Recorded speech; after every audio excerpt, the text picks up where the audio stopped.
Keto cravings can feel urgent, like your brain is negotiating with you in real time.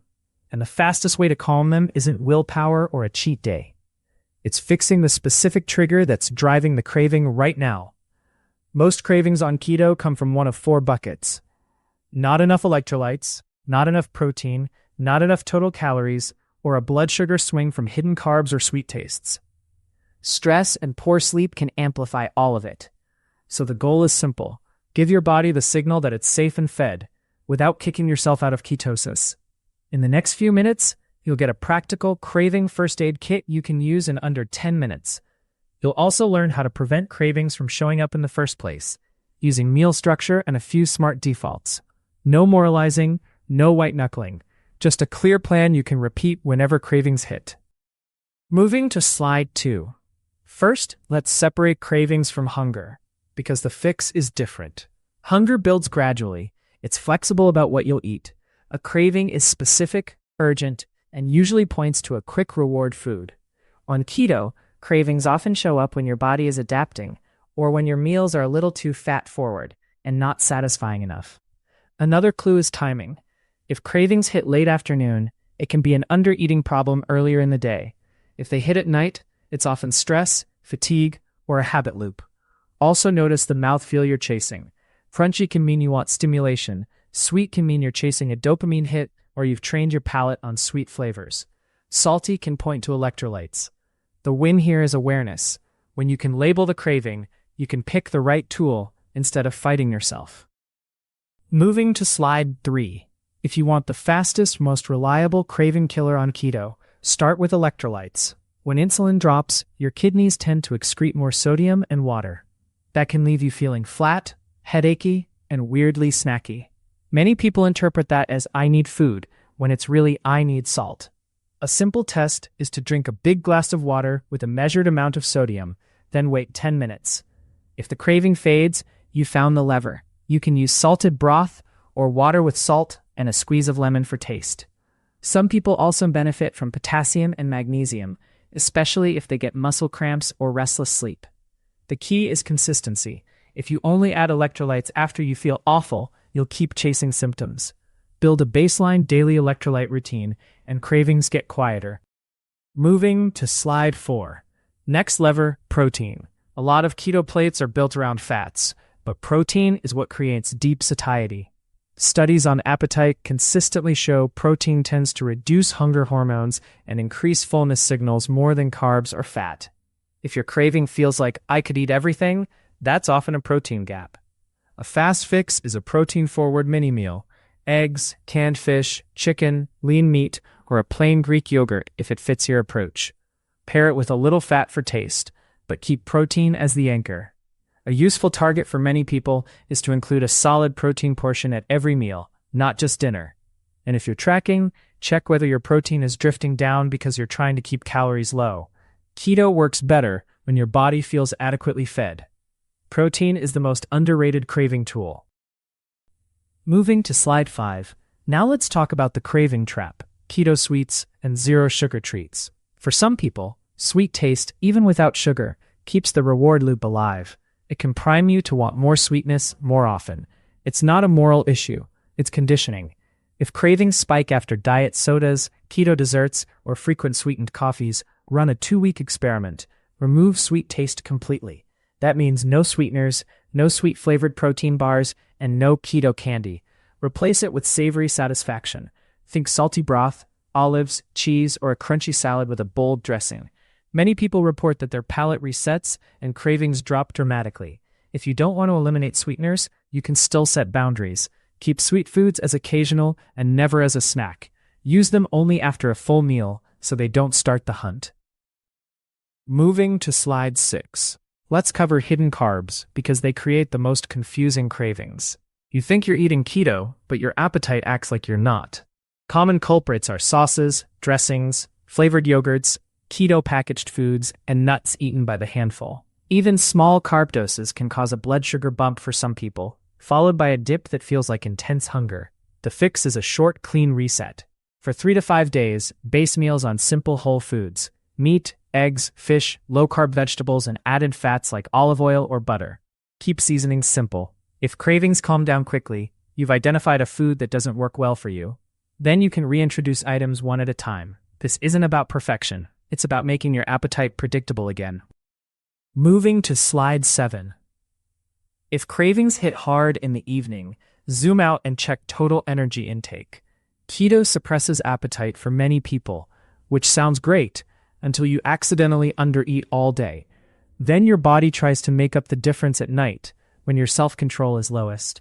A simple strategy is to front-load nourishment. Eat a real breakfast or lunch with protein, vegetables, and enough fat to feel satisfied for hours. Don't rely on coffee as a meal.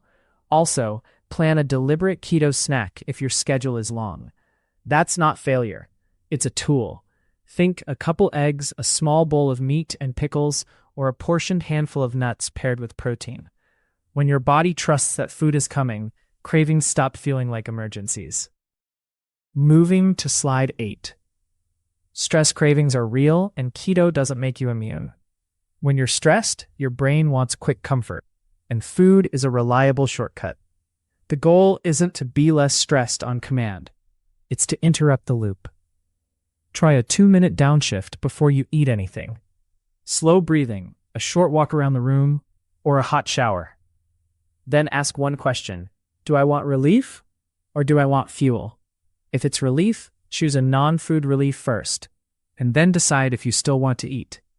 If you do eat, make it structured: a plate, a portion, and protein first. This reduces the chance of grazing. Also consider caffeine timing. Too much, too late can increase anxiety and drive cravings. You're not weak. You're responding to signals. Change the signals, and the behavior gets easier. Moving to slide 9. Sleep is the silent craving amplifier. Even one short night can increase hunger signals and reduce the feeling of fullness. On keto, that can show up as intense cravings for quick energy, especially in the afternoon. So if cravings feel random and stubborn, check your sleep debt first. A practical approach is to protect the last hour before bed. Keep it dim and calm. Avoid heavy workouts late at night. And if you tend to snack in the evening, create a hard stop with a simple routine: herbal tea, brush teeth, and a non-food wind down. Magnesium glycinate is often used for relaxation, though responses vary. Also, make sure your bedroom is cool and dark. The point is not perfect sleep. It's reducing the craving volume so your food choices feel normal again. Moving to slide 10. Let's build your 10-minute keto craving protocol. Step 1. Hydrate and salt. Drink water and add sodium, then wait. Step 2. If the craving is still there, eat protein. Not a keto treat. Real protein. Step 3. Add crunch or temperature. Cravings often want sensation, so give it sensation without sugar. Crunchy pickles, cucumber, pork rinds with a dip, or a cold sparkling water can scratch that itch. Step 4. Change your environment for 2 minutes. Stand up, wash a dish, step outside, or do a quick reset. This breaks the automatic reach. Step 5. If you still want food, eat a planned keto mini-meal at the table. The protocol works because it moves from the most common physiological need to the most common behavioral trigger. You're not trying to win against cravings. You're trying to resolve them. Moving to slide 11. Prevention is mostly meal structure. The simplest anti-craving plate is protein, fibrous vegetables, and enough fat to make it satisfying. Vegetables matter because fiber adds volume and slows digestion, which helps appetite feel steady. Fat matters for taste and staying power, but it's not the main lever for fullness. Also, avoid naked fat snacks like fat bombs when you're already craving. They can add calories without resolving hunger. If you're doing intermittent fasting, be honest about whether it's helping or whether it's creating rebound cravings later. Fasting is a tool, not a requirement. And keep your meals boring on purpose for a while. When every meal is a novelty, your brain keeps scanning for reward. A few repeatable meals can calm your appetite and make keto feel effortless. Moving to slide 12. Let's talk about cheat days and why they often backfire. A big carb hit can reawaken old cravings and make the next few days feel like starting over. It can also create a mental pattern. Endure cravings now, reward yourself later. That keeps cravings emotionally charged. A better approach is a controlled, keto-compatible relief valve. That means choosing foods that feel indulgent but keep carbs low and keep protein present. Examples: a steak with garlic butter, chicken wings with a simple sauce, a bunless burger with extra toppings, or a rich omelet with cheese and vegetables. You still get the feeling of a treat, but you don't restart the craving cycle. The goal is psychological satisfaction plus physiological stability. When you can do that, you don't need a cheat day to stay consistent. Moving to slide 13. Cravings also live in your environment. If the foods you crave are within arm's reach, you'll negotiate with yourself more often.